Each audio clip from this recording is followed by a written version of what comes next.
चलिए हम आते हैं अपने टॉपिक पे। आज एक नया चैप्टर की शुरुआत करेंगे जिस चैप्टर का नाम है मैट्रिसेज यानी आव्यूह। ध्यान दीजिएगा, पहले आव्यूह में आपको क्या क्या पढ़ना है और कैसे कैसे पढ़ना है। जैसे आज हम मैट्रिसेज चालू करेंगे और मैट्रिसेज में क्या क्या हम आपको पढ़ाने वाले हैं। पहले सिलेबस की हम बात कर लेते हैं, आव्यूह पर क्या क्या हमें पढ़ाना है। सुनिए, सबसे पहले अगर सिलेबस की हम बात करें तो मैट्रिसेज को हम आव्यूह के नाम से जानते हैं, यानी हम लिख दें कि सर आव्यूह इसे कहते हैं, मैट्रिसेज को आव्यूह कहा जाता है। इसमें हम क्या क्या पढ़ाएंगे, एक एक पॉइंट पहले आपको हम लिखवा दें कि सबसे पहले हम आपको बताएंगे कि सर आव्यूह किसे कहते हैं। दूसरा पॉइंट की अगर बात करें तो हम आपको इसमें बताएंगे कि सर पंक्ति क्या होता है और स्तंभ क्या होता है। ध्यान देना, पंक्ति क्या होता है और स्तंभ क्या होता है। तीसरा पॉइंट अगर हम कहें तो सर हम यहां पे आपको बताएंगे कि सर आव्यूह का सदस्य क्या होता है, एलिमेंट क्या होता है, इसके बारे में आज हम चर्चा करेंगे। इसके बाद अगर हम बताएं तो ऑर्डर के बारे में बताएंगे आपको कि आव्यूह की कोटि क्या होता है। इसके बाद आगे की अगर हम बात करें तो यहाँ पे टाइप ऑफ मैट्रिसेज यानी आव्यूह का प्रकार के बारे में हम बताएंगे कि आव्यूह का प्रकार क्या क्या होता है। इसी में हम आपको बताएंगे कि सर वर्ग आव्यूह क्या होता है, आयतकार आव्यूह क्या होता है, आयतकार आव्यूह क्या होता है, पंक्ति आव्यूह क्या होता है, पंक्ति आव्यूह क्या होता है, स्तंभ आव्यूह क्या होता है, स्तंभ आव्यूह क्या होता है। उसके बाद हम आपको यहाँ पे बात करेंगे कि विकर्ण क्या होता है, आव्यूह का विकर्ण क्या होता है। उसके बाद इकाई आव्यूह क्या होता है, इकाई आव्यूह क्या होता है। उसके बाद तत्समक आव्यूह क्या होता है, तत्समक आव्यूह क्या होता है। उसके बाद अगर हम आगे बढ़े तत्समक आव्यूह के बाद तो निम्न त्रिभुजाकार आव्यूह क्या होता है, निम्न त्रिभुजाकार आव्यूह क्या होता है। उसके बाद अगर हम बात करें तो उच्च त्रिभुजाकार आव्यूह क्या होता है, उच्च त्रिभुजाकार आव्यूह क्या होता है। शून्य आव्यूह क्या होता है, शून्य आव्यूह क्या होता है। इन सारी तमाम पहलुओं पर आव्यूह के प्रकार में हम चर्चा करेंगे। उसके बाद अगले पॉइंट में हम पढ़ेंगे कि सर आव्यूह की समानता क्या होती है, आव्यूह का समानता क्या होता है, इस बात के बारे में हम चर्चा करेंगे। उसके बाद आगे बढ़ेंगे तो हम आपको बताएंगे कि सर आव्यूह का योग कैसे निकाला जाता है। उसके बाद हम बताएंगे कि सर आव्यूह का आव्यूह का अंतर कैसे निकाला जाता है। उसके बाद हम आपको बताएंगे कि आव्यूह का गुणा कैसे किया जाता है, गुणा कैसे किया जाता है। उसके बाद हम बताएंगे कि आव्यूह का अदिश से गुणा कैसे होता है, अदिश से गुणा कैसे होता है। उसके बाद अगर हम आगे बढ़ेंगे तो हम आपको बताएंगे कि आव्यूह का परिवर्त कैसे निकाला जाता है, आव्यूह का परिवर्त कैसे निकाला जाता है। इसके बाद हम आगे बढ़ेंगे तो यहीं पे हम चर्चा करेंगे कि सममित आव्यूह क्या है, सममित आव्यूह क्या है। उसके बाद हम चर्चा करेंगे कि विषम सममित आव्यूह क्या है, विषम सममित आव्यूह क्या होता है, इस पर भी हम चर्चा करेंगे। विषम सममित आव्यूह क्या होता है, इसकी सिमेट्रिक बोला जाता है इंग्लिश में। विषम सममित आव्यूह क्या होता है। उसके बाद अगर हमें चर्चा करना होगा तो हम सममित आव्यूह और विषम सममित आव्यूह से गुणधर्म भी इसके बारे में पढ़ेंगे कि इसका गुणधर्म क्या होता है। उसके बाद हम पढ़ेंगे आव्यूह रूपांतरण के बारे में पढ़ेंगे, आव्यूह रूपांतरण के बारे में पढ़ेंगे कि आव्यूह रूपांतरण कितने तरह से होता है। तो दो तरह से होता है बाबू, एक होता है पंक्ति रूपांतरण और एक होता है बाबू स्तंभ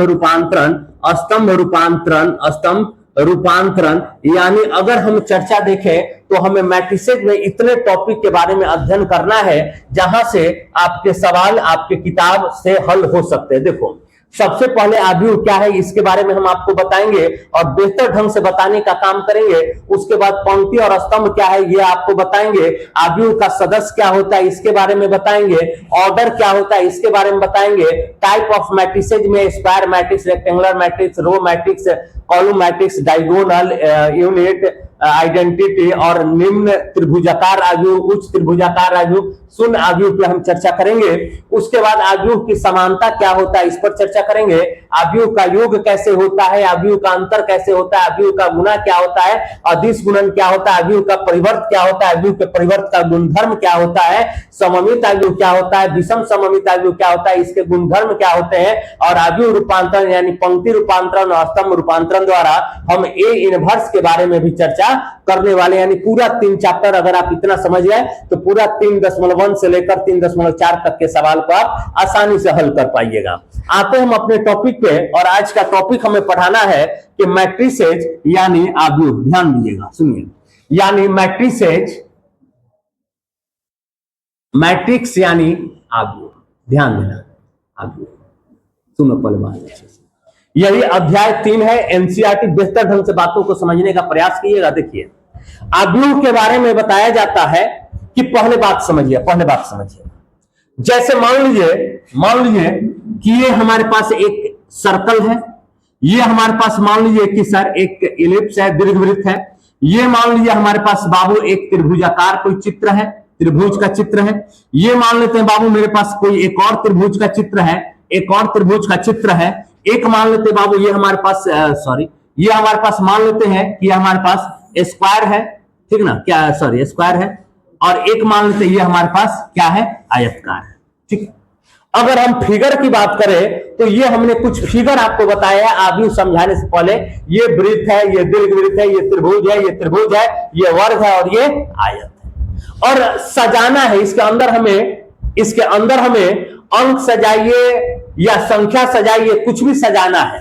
तो जैसे अगर हम कहें कि अगर इसमें सजाना हो तो हम कैसे सजाएंगे, तो बाबू मेरे कुछ भी 3, 4, 5, 8, -1, 100, 3, 5 सजा दी। इसमें अगर सजाने की बात की जाए तो 1, 2, 3, 5, 12, 13, 17, 20, 22, ठीक। इसमें अगर सजाने की बात करें तो 1, 2, 3, 4, 5, 6, 7। अगर इसमें सजाने की बात हो 1, 2, 3, 4, 5, 6, 7, 8, 9, 10। इसमें अगर सजाने की बात करें तो बाबू मेरे 2, 4, 6, 8, 0, -1, 5, 7, 3। अगर इसमें सजाने की बात हो 1, 2, 3, 4, 5, 6, 7, 8, ठीक है। हमने आपको चित्र दिया कि ये हमारे पास कोई वृत्त है, ये दीर्घवृत्त है, ये त्रिभुज है, ये त्रिभुज है, ये वर्ग है और ये आयत है, ठीक है। आव्यूह किसको कहते हैं पहले ध्यान दें। अब यहां से आपको ध्यान में रखना क्या है कि सर अगर कोई फिगर अगर इसमें सजाया गया हो, मतलब कि अगर आपका कोई फिगर वृत्त के रूप में सजाया गया है, वृत्त के रूप में सजाया गया है, तो आप कहना कि ये आव्यूह नहीं है। अगर दीर्घवृत्त में भी फिगर सज जाए तो आव्यूह नहीं होगा। अगर त्रिभुज में भी अगर सज जाए या इस त्रिभुज में भी सजे तो यह आव्यूह नहीं होगा। लेकिन अगर कोई संख्या को अगर वर्ग के रूप में या आयत के रूप में सजाते हैं, इसी को हम आव्यूह कहते हैं। अगर कोई आपसे पूछे कि आव्यूह किसे कहते हैं तो कोई टेंशन नहीं, संख्या हो, अंक हो, शब्द हो, यदि आप उसे वर्ग के रूप में या आयत के रूप में सजाते हैं, उसी को हम क्या कहते हैं, आव्यूह कहते हैं। एकदम सिंपल तरीका से कि सर आव्यूह किसको कहते हैं, तो वर्ग के रूप में या आयत के रूप में संख्या को सजाते हैं, उसी को हम क्या कहते हैं, आव्यूह कहते हैं। इस बात को आप ध्यान में रखिएगा। आयत के रूप में या वर्ग के रूप में अगर संख्या को सजाते हैं, उसी को हम क्या कहेंगे, आव्यूह कहेंगे। अब ध्यान दीजिए, क्या सर ये जब संख्या सजा रहेगा तो ऐसा जरूरी नहीं है कि आपको इस तरह का बॉक्स बनाना हो। अगर एनसीईआरटी का अगर किताब आप पढ़िएगा तो एनसीईआरटी इस तरह से सिंबल का प्रयोग करता है। आपकी इच्छा हो तो ऐसे भी कर लेना, या अगर ऐसे भी कोई करता है तो गलत नहीं होता है, दोनों चलेगा, ये भी चलेगा, ये भी चलेगा। लेकिन एनसीईआरटी आपका प्रत्येक किताब एनसीईआरटी को देखा जाए तो इसको फॉलो करता है। आगे आप बीएससी में जाइएगा, वहां पे देखिएगा कि इस तरह से भी सूचित किया जाता है। बस आपको ध्यान रखना है कि संख्या वर्ग के रूप में या आयत के रूप में सजा हो, सिंबल से कोई प्राथमिकता नहीं है कि ये इस तरह से दिया गया है या इस तरह से दिया गया, दोनों में से कोई भी आ जाए तो हम इसी को क्या कहेंगे बाबू, आव्यूह कहेंगे। यानी संख्याओं के वर्गाकार या आयतकार सजावट को हम क्या कहते हैं, आव्यूह कहते हैं। संख्याओं के वर्गाकार या आयतकार सजावट को आव्यूह कहते हैं। और ऐसे भी अगर ये जो आप देख रहे हैं सिंबल ये भी हो जाए या दोनों में से कोई हो जाए ना, तो क्या कहलाएगा, आव्यूह हो जाएगा। बताइए, और नहीं मिलेगा ऐसा थोड़ी है कि अगर ये सिंबल आप हटा दीजिएगा तो आव्यूह नहीं है। फिर भी यह आव्यूह है, फिर भी क्या है, यह आव्यूह है। लेकिन एनसीईआरटी आपका इस तरह का दिया गया है तो हम इसी तरह का प्रयोग करेंगे, इस तरह का दिया गया है तो हम इसी तरह का प्रयोग करेंगे। बोलिए कोई दिक्कत? अब सवाल यह है कि सर हम आव्यूह कहते किसको है, तो ध्यान दीजिएगा आव्यूह, सुनो पहले बात एकदम बेहतर ढंग से सीख जाना है आज आव्यूह के बारे में। सुनो, संख्याओं के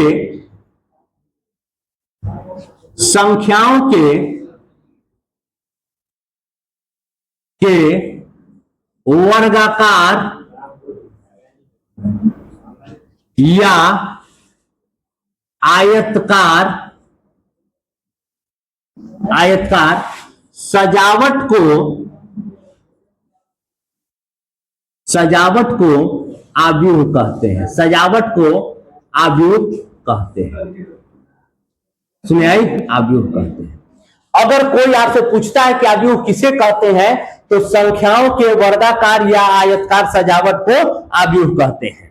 अब इसमें आप लिख सकते हैं कि इसे अंग्रेजी वर्णमाला के बड़े अक्षर, अंग्रेजी वर्णमाला के बड़े अक्षर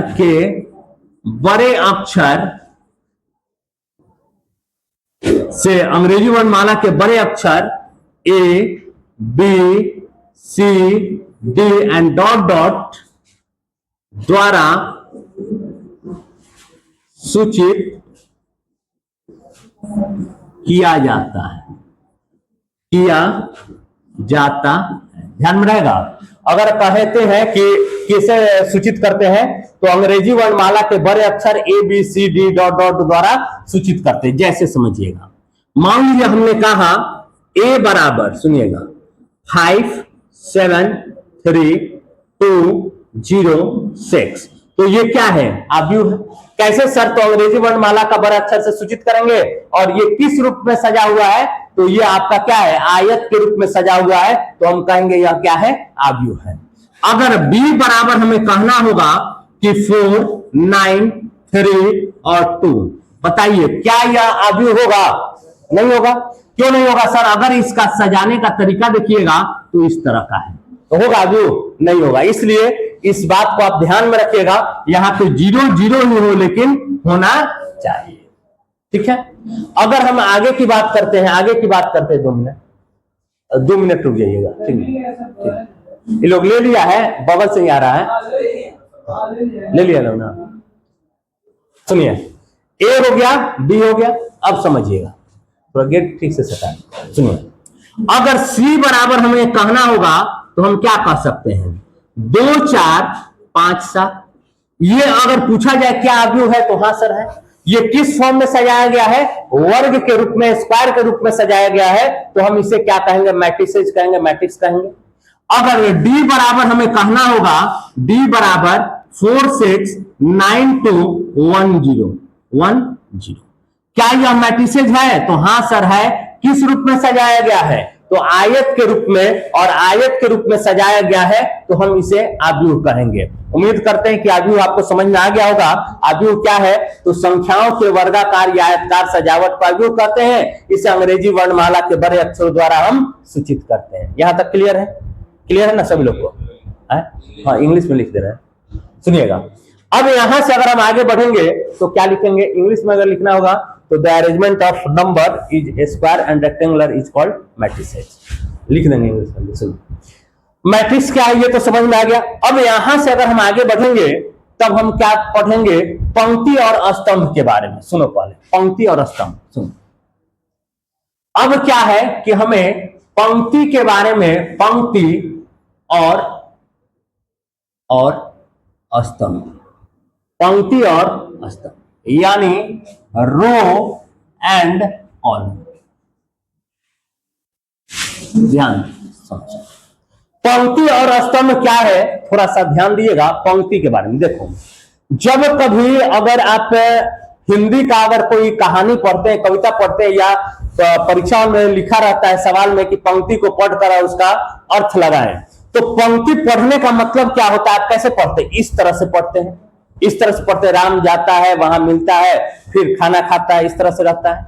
लेकिन अगर स्तंभ की बात करें तो ध्यान दिएगा, पंक्ति और स्तंभ थोड़ा सा ध्यान दिए। देखिए अगर हम बात करते हैं बाबू, ये हमारे पास एक शख्स है, ध्यान देना ये एक शख्स, और ये हमारे पास क्या है, वाई, यही हम जानते हैं। लेकिन आप ध्यान में रखना क्या क्या कि बाबू मैंने इस तरह से जो लिखा हुआ है इसको हम लोग कहेंगे पंक्ति।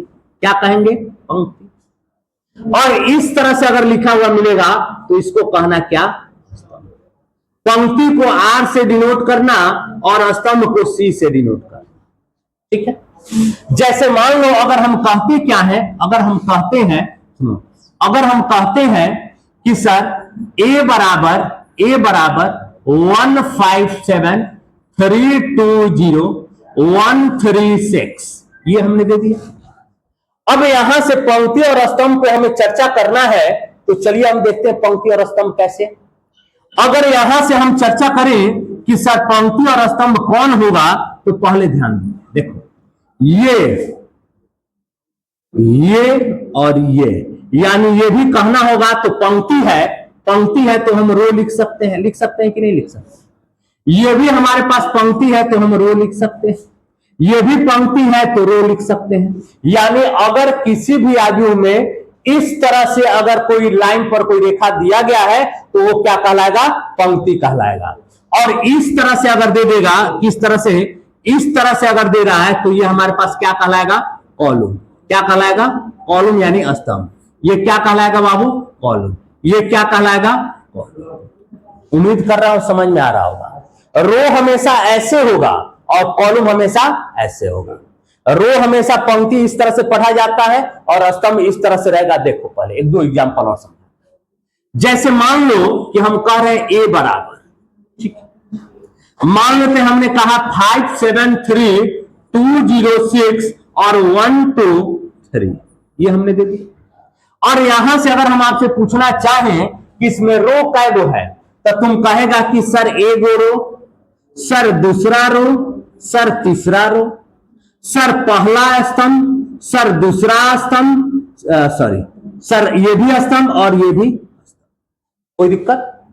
अब यहां पे पॉइंट दिए देने योग्य बात है कि एक ही घर के अंदर एक ही नाम के 3 लोग हो जाए तो समस्या होगा। एक ही घर के अंदर एक ही नाम के 3 लोग अगर मिल जाए तो समस्या होगा। तो इसलिए इनको पहचान के लिए हम इसको कहते हैं कि R1, R2 और R3, और C है तो C1, C2 और C3। बोलिए समझ में आया कि नहीं आया। अब यहां से थोड़ा सा हम आगे बढ़ते हैं और आपको समझाने का प्रयास करते हैं। मान लो A बराबर हमने कहा कि 192706, ये हमने दे दिया 03, ठीक। अब यहां से अगर हमें रो और कॉलम की चर्चा करनी है तो रुकिए, कोई बोलेगा नहीं, आप खड़ा हुई। तो इसमें रो कै गो है, 3 गो रो है। कॉलम कै गो है, 2 गो। तो ये 3 गो जो रो है हम कह सकते हैं कि सर ये R है तो 1 कह दिए, ये R है तो 2 कह दिए, और ये भी R है तो 3 कह दिए। यानी पंक्ति कै गो है, 3 गो। और स्तंभ की चर्चा करें तो स्तंभ कै गो है, C1।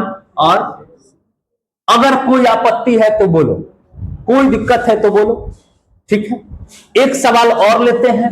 मान लो हमने B बराबर कहा क्या कि 463921065001, ये हमने दे दिया।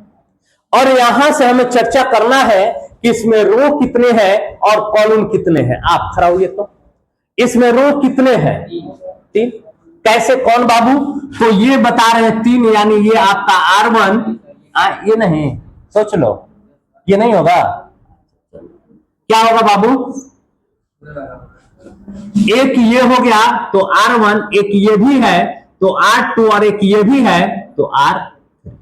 बोलो कोई दिक्कत है। और कॉलम का वो है 4 गो।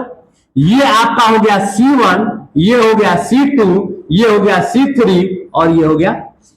बोलो अगर पंक्ति और स्तंभ समझ में आया कि नहीं, कि पंक्ति का गो है, स्तंभ का गो है। अगर इतना समझ में आ रहा है तब आगे का पॉइंट हम चालू करेंगे। एक एग्जांपल और ले लेते हैं। मान लो सी बराबर मान लो हमने कहा 10। ठीक, इसमें रो कै गो है, कॉलम कै गो है बताओ? 2 गो रो है और 2 गो कॉलम है। बहुत बढ़िया है, खड़ा होइए, खड़ा हो जाइए। ये आपका एक मैट्रिसेज हमने दिया है 10 और इसमें रो कै गो है? रो एगो है। कॉलम कै गो है? कॉलम 2 गो है। देखिए डी बराबर 1 0, ये अलग है और ये अलग है। ये डायरेक्ट 10 कह रहे हैं और ये 1 0 है। अब बताओ इसमें पंक्ति कै गो है, रो कै गो है? एगो। तो चलिए एगो लिख दिए R1 और कॉलम कै गो है? अभी 2 को बोला है, एगो है यानी C1। इसमें पंक्ति कै गो है? एगो। कॉलम कै गो है? 2 गो, C1 और। अगर इतना में किसी को कोई आपत्ति है तो बोलिए, अगर इतना समझ गए तो आगे बढ़े ना।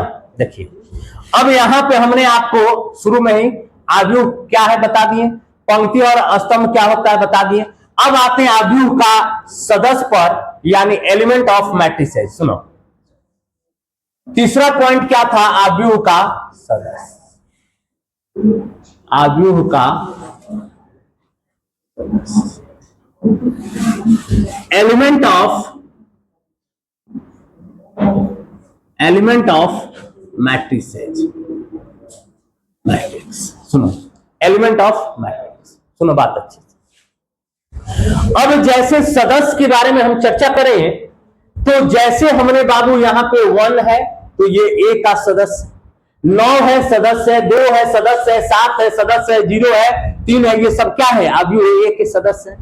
लेकिन इसी बात को अगर हम कैसे समझेंगे इसके बारे में चर्चा करते हैं। देखो आव्यूह के सदस्य को ध्यान में रखना, AIJ द्वारा सूचित करते हैं, AIJ द्वारा। जहां पे आई जो होगा, ये जो आप आई देख रहे हैं, इसी को हम लोग पंक्ति कहेंगे, यानी इसी को हम लोग रो के नाम से जानेंगे।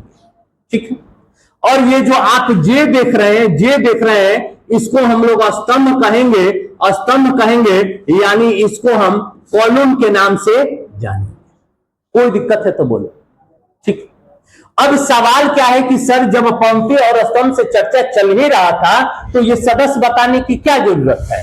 तो बाबू सदस्य इसलिए बताया जाता है क्योंकि अगर इसमें अगर हम आपसे पूछे तो आप बता सकते हैं 3 पंक्ति 2 स्तंभ, लेकिन सदस्य की बात कर दें कि ये जो अंदर लिखा हुआ है इसी को हम एलिमेंट कहते हैं, सदस्य कहते हैं। इसके बारे में हमें चर्चा करना है तो पहले बात समझिएगा, सुनिए। एक मैट्रिसेज हम आपके पास लिखते हैं, जैसे समझो ए बराबर ए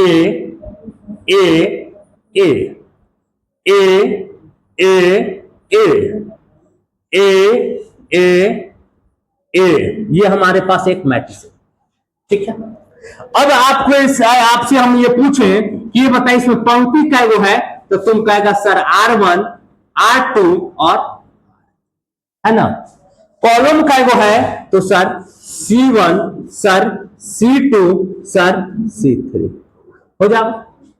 अब यहां से अगर हमें बनाना होगा तो हम कैसे सॉल्व करेंगे? सुनो देखो, हमने बताया AIJ, आई पंक्ति होता है, जे स्तंभ होता है, तो ये पहला पंक्ति है तो हम यहां पे लिखेंगे क्या?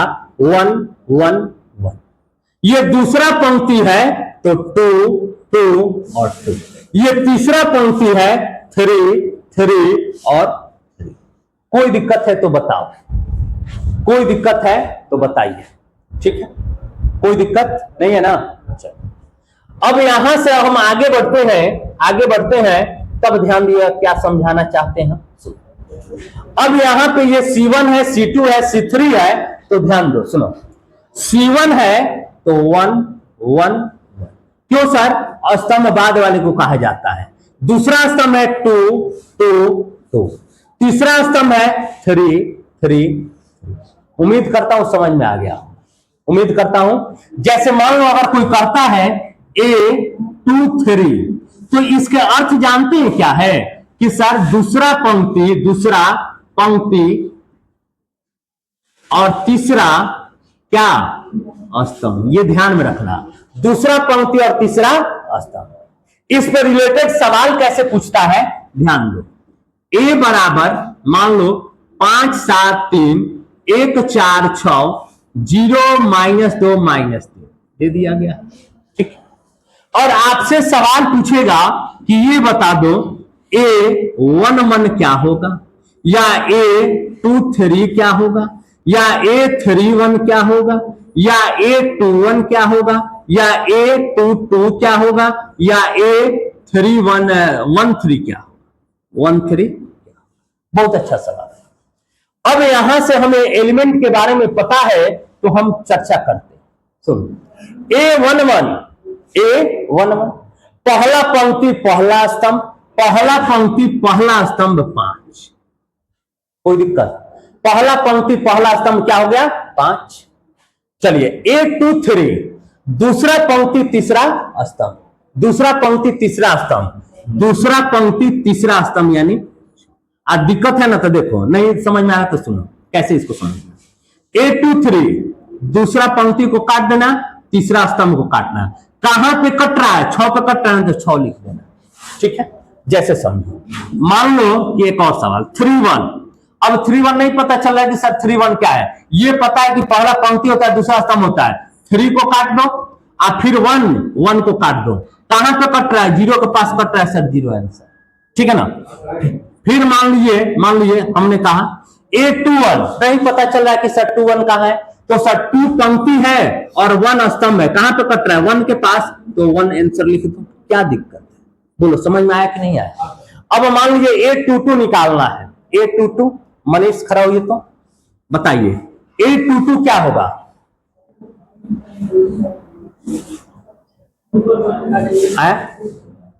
आप अपने से काट के बताइए क्या होगा।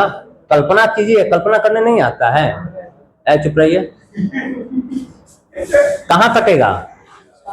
4 पर, तो सर 4 आंसर। कैसे सर? 2 कटा सर, फिर 2 का पूछ रहा है, 4 पे कटा है तो 4, ठीक है ना। चलिए A13 बताएंगे, आप बताइए तो। 3 कैसे सर? 1 और 3 पे कटा है सर 3। बताओ ये क्लियर हुआ कि नहीं हुआ? ये क्लियर हुआ कि नहीं हुआ? बैठ जाइए। अब इसी पे एक और सवाल हम पूछ लेते हैं आपसे। A बराबर मान लो 9 2 6 3 0 -1 ये दे दिए। हमसे पूछा जा रहा है कि A21 का मान बता देना, A22 का मान बता देना, A32 का मान बता देना, A31 का मान बता देना, A12 का मान बता देना, ठीक। ये सवाल है। अब यहां से बेहतर ढंग से आपको तब समझ में आएगा जब जो हमने बताया। देखिए A21 नहीं पता चला 21 का क्या होगा। कुछ नहीं सर, ये आपके पास R1 होता है, ये R2 होता है, ये R3 होता है, ये C1 होता है, C2 होता है। 2 को काटिए, 1 को काटिए। कहां पे कटा? कोई दिक्कत? ठीक, अब समझिए। चलिए A22 का मतलब बताओ। दूसरा रो दूसरा कॉलम काटिए, दूसरा रो दूसरा कॉलम। कहां पे कटा? बताइए समझ में आया कि नहीं आया? आया कि नहीं आया? चलिए A32, चलिए आप बताइए तो 32 क्या होगा? -1। कोई दिक्कत नहीं, अब काटाने का जरूरत नहीं ना है जी। चलिए A32 था ना, 32, ठीक है। A31 चलिए आप बताइए तो क्या हो जाएगा? 0। A12 क्या होगा? अगर कोई दिक्कत है इतना में तो बोलिए, इतना तो समझ रहे होंगे उम्मीद करता हूं। अब इसके बाद जब हम आगे बढ़ेंगे तब हमें ऑर्डर पढ़ना है, जहां पे आपको शुरू में ही हमने सिलेबस लिखवाया है आव्यूह की कोटि। आव्यूह की कोटि, order of matrix, order of matrix, आव्यूह की कोटि। अब समझिएगा बात को। आखिर आव्यूह की कोटि हम कहते किसको है? थोड़ा सा ध्यान दीजिए, सुनिए। यदि किसी आव्यूह में, ध्यान देना, यदि किसी आव्यूह में किसी आव्यूह में, किसी आव्यूह में पंक्ति की संख्या m, किसी आव्यूह में m पंक्ति तथा n स्तंभ हो तो m क्रॉस n को आव्यूह की कोटि कहते हैं। आव्यूह की कोटि कहते हैं। देखिए, वीडियो जो बना रहे हैं, अगर पढ़ाई समझ में आ रहा होगा और बेहतर ढंग से समझ में आ रहा होगा तो एक बार शेयर जरूर कर दिए। आपका मित्र, दोस्त, साथी जो भी होगा उसके पास भेज दीजिएगा। और ये सबसे पहले अगर कोई 12th पढ़ना चालू करता है तो मैट्रिसेज पढ़ना चालू करता है, ये इसलिए ताकि ये आसान है। देखिए, टफ नहीं है, हम बराबर बोल रहे हैं कि मैट्रिसेज आसान है, थोड़ा सा बस समझ लीजिएगा तो वहां से आप हल कर पाइएगा। सुनिए, काहे बात कर रहे हैं, सुनिए। आव्यूह की कोटि, समझो बात को। यदि किसी आव्यूह में m पंक्ति तथा n स्तंभ हो तो m क्रॉस n को आव्यूह की कोटि कहते हैं। बात क्लियर? देखो, ये आपको ध्यान देना है m क्रॉस n पर, विशेष और कुछ नहीं है इसमें। देखो, अगर हम कहते हैं a बराबर 976,125, इसमें पंक्ति और पूछेगा आपसे कि ये बताइए सर कि आव्यूह की कोटि क्या होगा, आव्यूह की कोटि क्या होगा। तब ध्यान दें, आव्यूह की कोटि क्या है। पंक्ति कै गो है बाबू, इसमें पंक्ति कै गो है, और स्तंभ कै गो है, 3। बस 2 क्रॉस, गुना करके मत लीजिएगा, 3 दूनी का 6, बस इतना ही। m क्रॉस n को आव्यूह की कोटि कहते हैं, गुना नहीं करना। जैसे आप जाते हैं कभी कोई दुकान पे, तब पता नहीं है कि अच्छा 4 बाई 6 का हमको एक चौकी दिखाइए, ठीक है ना, पलंग दिखाइए, तो 6 बाई 6 कहता है तो आप 36 तो नहीं लिख देते हैं, इसका मतलब 6 फीट लंबा 6 फीट चौड़ा। उसी तरह से यहां पर भी 2 क्रॉस 3 का मतलब हुआ 2 गो पंक्ति 3 गो स्तंभ। ऐसे समझ में, अभी नहीं कि 2 गुना 3 बराबर 6, नहीं, गुना करके नहीं लिखना है। 2 बाई 3 का मतलब 2 गो पंक्ति या 3 गो स्तंभ, यहाँ पे बराबर लिख रहे हैं। m क्रॉस n को यहाँ आव्यूह की कोटि कहते हैं, जहां m पंक्ति होता है और n स्तंभ होता है। चलिए सुनिए, जैसे मान लीजिए हमने कहा b बराबर 976,301,473, ये हो गया। और हम पूछ रहे हैं कि बताइए कि सर आव्यूह की कोटि क्या है, आव्यूह की कोटि क्या है। कोई दिक्कत नहीं, पंक्ति क्या है बताओ, 3 गो, स्तंभ क्या है, 3 गो, तो आव्यूह की कोटि 3 क्रॉस 3। मान लो एक सवाल और ले लेते हैं, c बराबर 952, और यहां से हम पूछ रहे हैं कि बताना है आव्यूह की, ये 19 हो गया, 15 हो गया, ये 12 हो गया, आव्यूह की कोटि क्या होगा। सुनो, आव्यूह की कोटि बताओ। पंक्ति क्या वो है, पंक्ति क्या वो है, एगो, और पंक्ति क्या वो है, 3 गो, 1 2 और 1 3, और स्तंभ क्या वो है, एगो, तो 3 क्रॉस n 1 आव्यूह की कोटि होगा। नहीं समझा लो क्या? ये आपका R1 R2 R3, और ये हो गया। बोलिए, क्लियर हुआ कि नहीं हुआ? तो अब यहां तक आव्यूह तक अगर आप समझ गए तो कल के क्लास में हम लोग पढ़ेंगे क्या, आव्यूह की प्रकार के बारे में थोड़ा सा ध्यान दें। देखिए, ये सिलेबस बताएं क्या क्या हमें पढ़ाना है, हमने यहां पर भी वही बात को रखा है। और देखिए, नए वाले किताब में, ठीक ना, ये हटा दिया गया, आव्यूह रूपांतरण हटा दिया है, लेकिन फिर भी हम पढ़ा देंगे, ठीक है ना, आव्यूह का रूपांतरण पढ़ाएंगे। देखो, आव्यूह किसे कहते हैं, ना तो वृत्त के रूप में सजा हो, ना दीर्घवृत्त के रूप में, ना त्रिभुज में, ना ही इस त्रिभुज में वर्ग के रूप में, आयत के रूप में सजा रहता है, उसी को हम आव्यूह कहते हैं। संख्याओं को वर्गाकार या आयताकार सजावट का आव्यूह कहते हैं, इस बात को ध्यान में रखिएगा। अंग्रेजी वर्णमाला के बड़े अक्षर द्वारा हम आव्यूह को सूचित करते हैं, हमने आपको बताने का काम किया। उसके बाद हमने आज के क्लास में पढ़ा कि पंक्ति क्या होता है, स्तंभ क्या होता है। अगर इस फॉर्म में सजा हुआ है, अगर इस फॉर्म में सजा है तो ये कहलाता है पंक्ति, ये कहलाता है पंक्ति। अगर इस फॉर्म में सजा हुआ है तो ये होता है स्तंभ। इस बात को आप ध्यान में रखिएगा। अगर इस फॉर्म में सजा हुआ है तो पंक्ति, और ऐसे सजा हुआ है तो स्तंभ, ऐसे है तो पंक्ति और ऐसे सजा है तो स्तंभ, ठीक है ना। मतलब अगर चौका है तो पंक्ति और छक्का है तो स्तंभ, ठीक है। चलो ठीक है। देखो, उसके बाद हमने पंक्ति और स्तंभ से रिलेटेड कुछ एग्जांपल बताया कि पंक्ति कौन है और स्तंभ कौन है। उसके बाद हमने चर्चा लाया आव्यूह के सदस्य के बारे में कि ए आई जे होता है, जहां पे आई पंक्ति को डिनोट करता है और जे स्तंभ को डिनोट करता है। और यहाँ पे हमने एक एग्जांपल आपको समझाया कि 2 3 का मतलब हुआ दूसरा पंक्ति और तीसरा स्तंभ। उसमें एग्जांपल पे सवाल कैसे पूछता है वो भी हमने आपको बताने का काम किया। फिर इसके बाद हमने अगला टॉपिक लिया आव्यूह की कोटि यानी order of matrix. m cross n को आव्यूह की कोटि कहते हैं, जहां पे m पंक्ति की संख्या, n स्तंभ की संख्या, और इस पर 2 3 एग्जांपल देते हुए हमने आव्यूह की कोटि तक समाप्त किया। अगले क्लास में हम पढ़ेंगे आव्यूह के प्रकार के बारे में। तो यहां तक अगर आप समझ रहे होंगे तो कल के क्लास में आव्यूह के प्रकार पर हम चर्चा करेंगे। धन्यवाद।